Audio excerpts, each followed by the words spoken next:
যে আপা সবসময় এই কথাটি বলে থাকে যে আসলে প্রচলিত যে কাঠামোটি আছে, যে রাষ্ট্র ব্যবস্থা যেটি আছে, আমরা যেটা দেখেছি দীর্ঘদিন ধরে, আমাদের এখানে তো সেই একই অবস্থা দেখেছি যে এই পরিবর্তনটা আসলে কবে হবে, কিভাবে হবে?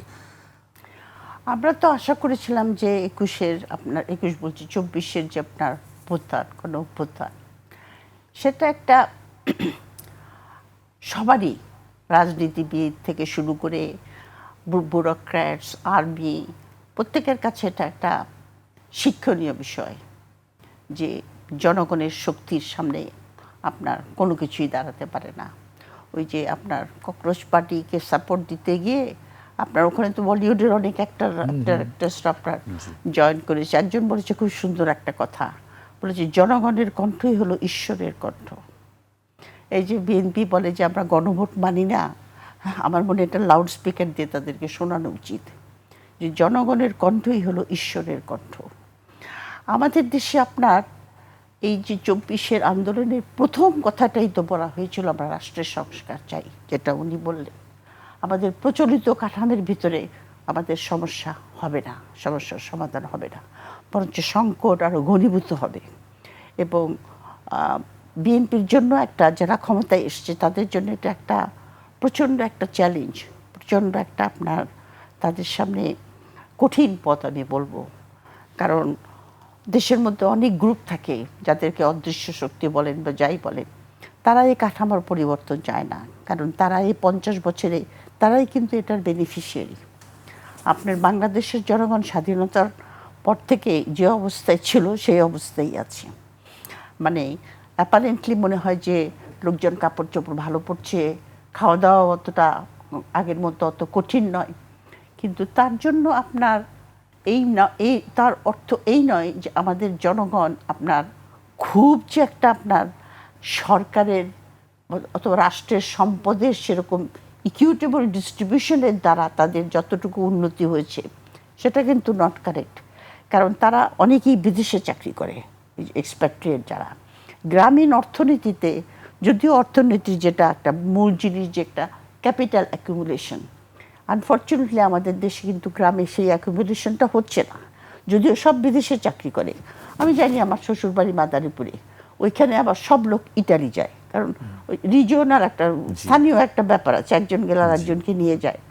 অথচ বগুড়াতে আমি দেখেছি, যেটা আমার বাবার বাড়ি, সেখানে সব সৌদি আরব, সব সৌদি আরবমুখী। কিন্তু তারা টাকাটা পাঠালে পরে ইনভেস্ট করার সাহস পায় না।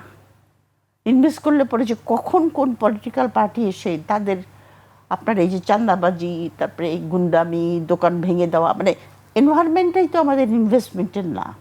তারা করে কি টাকাটা বেশিরভাগ সময় স্থাবর সম্পত্তি দেয়, হয় জমি কেনে অথবা বিল্ডিং করে, বাড়ি করে। সুতরাং গ্রামের দিকে তাকালে মনে হয় লোকে তো খুব যারা গেছে ভালোই আছে, কিন্তু অ্যাকুমুলেশনটা হচ্ছে না গ্রামে। এবং যারা বিদেশে গেছে তারা ভালো আছে, কিন্তু যারা বিদেশে যাওয়ার সুযোগ পায়নি তারা ভালো নাই। তাদের স্বাস্থ্য ব্যবস্থা খারাপ, আপনার ম্যালনিউট্রিশনে ভোগে, এডুকেশন সেরকমভাবে সুযোগ পায় না। আর আমাদের দেশের সরকার যখন ক্ষমতায় এসে বলে আমরা দক্ষ জনগোষ্ঠী তৈরি করে ফেলবো, তা আমার কাছে এটা এত বেশি কি বলবো, রেটরিক বললে পরে ভালো শোনায়, কিন্তু বাংলা অর্থ হলো চাপাবাজি। রেটরিকটা বললে ভালো শোনা যায়, কাজে আমি রেটরিকই বলবো। এটা রেটরিক বলে আমার মনে হয়। আপনি কি করে দক্ষ জনগোষ্ঠী, আপনি এখন পর্যন্ত খালি কলেজের সংখ্যা বাড়াচ্ছেন। আমরা তো অনার্সারিমে পাশ দিয়ে কী করবো? উচিত তো আপনার প্রত্যেকটা উপজেলায়, প্রত্যেকটা ইয়েতে একটা করে ভোকেশনাল ইয়ে স্থাপন করা, টেকনিক্যাল স্কুল, যেখানে লোকে কম্পিউটার থেকে শুরু করে অন্যান্য স্কিল করবে। আপনি বলতেছেন যে আমরা অটোমেশনে চলে যাব, কাকে দিয়ে আপনি অটোমেশন করবেন? কয়টা ছেলে চীনে নাকি এখন, উনি ভালো বলতে পারবেন, উনি তো চীনে যাচ্ছেন। আবার চীনে আমি শুনেছি ক্লাস 1 থেকে নাকি এআই শেখানো শুরু করে, এআই শেখানো শুরু করে আর কি বাচ্চাদেরকে। তো আমাদের তো সেটা করছে না। কিন্তু আমাদের দেশের জনগণ যেটা চেয়েছিল ২৪-এর পরে, সেটা হলো রাষ্ট্রের কাঠামোটাকে বদলে দিতে হবে। এই যে এই রাষ্ট্রের কাঠামোতে খালি আপনার অদৃশ্য শক্তির লোক, যারা ব্যুরোক্র্যাটস, আর্মি, কিছু অলিগার, কিছু পলিটিশিয়ান, তারাই আপনার রাষ্ট্রের সমস্ত বেনিফিট পাবে। আর আমরা বসে বসে চেয়ে চেয়ে দেখব, এটা তো চলতে পারে না। সুতরাং বিএনপির সামনে হলো ভীষণ চ্যালেঞ্জ হলো এই কাঠামোটাকে পরিবর্তন করে, এটা কিন্তু ককরোচ পার্টির থেকেও কিন্তু এটা একটা লেসন ফর বাংলাদেশ, যে ককরোচ পার্টির আবার বাংলাদেশ থেকে লেসন ভাইসা ভার্সা, যে যদি আপনার জনগণের আকাঙ্ক্ষাকে পূরণ না করে মোদি গভর্নমেন্ট এবং নানা রকম ছলচাতুরি করে তাদের আশা আকাঙ্ক্ষাকে দূর করে ফেলে দিতে পারে, তাহলে সেই সরকার সংকটে থাকবে। কিন্তু ইন্ডিয়ার একটা ব্যাপার কি, ইন্ডিয়াতে যদিও আপনার গণতন্ত্রের অনেক অবনতি হয়েছে ধাপে ধাপে, কিন্তু তবু একটা ডেমোক্রেটিক প্রসেস ওখানে চলছে। এই যে ককরোচ পার্টির সঙ্গে যে আপনার ইন্ডিয়া জোট, যেটা তারা রাহুল গান্ধী, প্রিয়াঙ্কা গান্ধী, মমতা ব্যানার্জি এরা সমস্ত যোগ দিচ্ছে, যোগ দিলে হলে কি হবে কি, আপনার cockroach party it is not an electoral party, এটা কিন্তু পলিটিক্যাল পার্টি না ইন দ্যাট সেন্সে, এটা হলো একটা মুভমেন্ট। তো এখন তারা যখন যোগ দেবে তখন কিন্তু আপনার সারা ভারতে আপনার আন্দোলনটা ছড়িয়ে পড়বে। কিন্তু যেটা উনি বললেন অ্যাম্বাসেডর সাহেব, যে ভারতে একটা মেকানিজম আছে, ডেমোক্রেটিক মেকানিজম, যে পার্লামেন্টে আলোচনা হবে অথবা মোদি ফেস টু ফেস এই সমস্ত ছেলেদের সঙ্গে বসবে, তাদের আশা আকাঙ্ক্ষা পূরণ করার চেষ্টা করবে। এটা যদি উনি না করেন, এবং মোদি গভর্নমেন্টের কিন্তু কথাবার্তা কিন্তু খুবই, আপনার যেটা উনি বললেন, খুব দাম্ভিক। কারণ অমিত শাহ যেরকম আমাদেরকে বলেছে আমরা উইপোকা, আমাদেরকে সমুদ্রে ফেলে দিতে হবে, এটা তো কোনো লিডারের ভাষা হতে পারে না। আপনি কতখানি কন্টেম্পচুয়াস হলে, কতখানি মানুষকে নিচু দেখলে আপনি একটা রাষ্ট্রের লোকদেরকে বলেন যে তোমরা উইপোকা। সেরকম তেলাপোকা ডেকেছে তাদের নিজের দেশের লোক, সেই জন্য তারা দাঁড়িয়ে গেছে, আমরা দাঁড়াতে পারিনি সেভাবে। কিন্তু এটা একটা লেসন, যে মোদি গভর্নমেন্ট যদি এটাকে আমার মনে হয় যদি উনি এটাকে শান্তিপূর্ণভাবে সলভ করার চেষ্টা না করেন, তাহলে এই আন্দোলনটা সারা ভারতে, অলরেডি আপনি বলেছেন ওয়েস্ট বেঙ্গলে ছড়িয়ে গেছে, তামিলনাড়ুতেও শুনলাম ছড়িয়েছে, তাহলে ওনার মিড টার্ম ইলেকশন দিতে হবে, আর একটা শান্তিপূর্ণ উপায়ে উনি যেতে পারেন।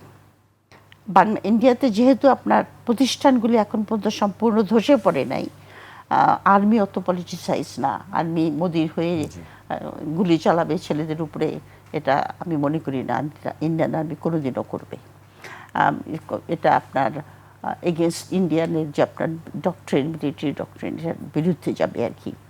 তো সুতরাং তার জন্য পথ খোলা হচ্ছে সমঝোতা করা, কম্প্রোমাইজ করা, যদি না করে তাহলে তাকে ফোর্স করবে আপনার মিড টার্ম ইলেকশন দেওয়ার জন্য। আপনি বারবার একটি কথা বলছেন যে শিক্ষা নেওয়ার কথা বলছিলেন, লেসনের কথা বলছিলেন বারবার, কিন্তু আমরা দেখি যে শিক্ষা আমরা আসলে কেউই নেই না বা শিক্ষা নিতে পছন্দ করি না। ইতিহাসের শিক্ষাই কি এটা, যে ইতিহাসের শিক্ষা না নেয় ইতিহাসের শিক্ষা? যে সমস্ত জাতি আপনার ইতিহাসে দেখা গেছে, যে সমস্ত জাতি আপনার উন্নতি করেছে, তারা তো ইতিহাস থেকে শিক্ষা নিয়েছে। আর যারা মনে করে যে আমরা ইতিহাস থেকে শিক্ষা নেওয়ার কিছু নাই, আমরা সব কিছু ম্যানেজ করতে পারবো, তাদের ভাগ্য যেরকম আপনার অন্ধকারাচ্ছন্ন হয়, সেই জাতীয় ভাগ্য সেরকম অন্ধকারাচ্ছন্ন হয়। আপনি শিক্ষাটা কোথায় নিয়েছে? আপনি দেখেন স্থানীয় সরকার ইলেকশন আসবে আপনার সামনে অক্টোবর মাসে বোধহয়, তাই না? অক্টোবর মাসে আপনি তো ঘুরে এসছেন ওই সব জায়গায়। আপনি চিন্তা করেন প্রশাসক যারা, এই যে সিটি কর্পোরেশন, তারা নাকি আপনার ক্যান্ডিডেট হতে পারবে খালি আপনার মনোনয়নপত্র জমা দেওয়ার আগে রিজাইন দিলেই হবে।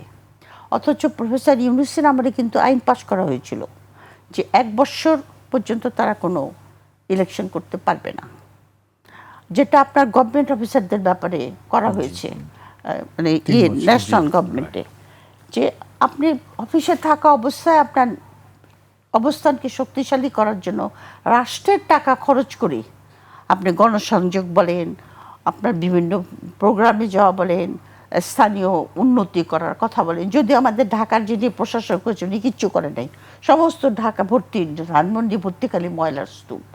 তো যাই হোক, তারপরে তাদের বড় বড় পোস্টার চলে এসছে, বলেছে এটা পার্টিলেস ইলেকশন, কিন্তু তারেক জিয়ার ছবি, ক্যান্ডিডেটের ছবি, উনি হবেন, লেখে নাই যে আমি বিএনপির ক্যান্ডিডেট। তো তারেক জিয়ার ছবি থাকা মানে তুমি বিএনপি। তো আপনি কোনো আইনই মানছেন না ইলেকশন কমিশনের। প্রশাসকরা আপনার যে আইনটা প্রফেসর ইউজ করেছিলেন সেটাকে আপনার অ্যাবলিশ করা হয়েছে এই গভর্নমেন্ট আসার পরে। অ্যাবলিশ করে আপনি তাদেরকে ইলেকশন করতে দেবেন যে আমি নমিনেশন পেপারটা দেওয়ার আগে আমি রিজাইন দেব। এখন পর্যন্ত আপনার এই 50 বছরে এই নির্বাচনকে কেন্দ্র করে বাংলাদেশ যে ঘূর্ণিবর্তে পড়েছে, এই নির্বাচনটা যদি আমরা ঠিক করতে পারতাম, একমাত্র নির্বাচনটাকে, তাহলে মনে হয় আমরা এই ঘূর্ণিবর্তে পড়তাম না। কিন্তু আমি খুব আশ্চর্য হয়ে যাচ্ছি যে স্থানীয় সরকার নির্বাচনেও এই সরকার সেই ঘূর্ণিবর্তের চেষ্টা করছে। এখন পর্যন্ত প্রশাসকের কথা শুনেছি, একদম ইউনিয়ন লেভেলে আপনার কি হবে, এটা যখন দিন যাবে তত আমরা বুঝতে পারবো যে কিভাবে আপনার আইনকে ফাঁকি দিয়ে, ইলেকশন কমিশনকে ফাঁকি দিয়ে কি করে আমার ক্যান্ডিডেটকে জেতানো যায়। তো কাজে শিক্ষাটা নেওয়া উচিত। এখন মোদি গভর্নমেন্টের কী হবে সেটা আমরা পরে দেখতে পারবো, সেখান থেকেও শিক্ষা নেওয়ার আছে যে একটা অভ্যুত্থান হয়ে যাওয়ার পরে সমস্যার সমাধান হয় না, অভ্যুত্থানের ফসলটাকে ঘরে তুলতে হয়। তা না হলে আপনি নিজেও শান্তিতে থাকেন না, দেশকেও শান্তিতে থাকতে দেন না। জি।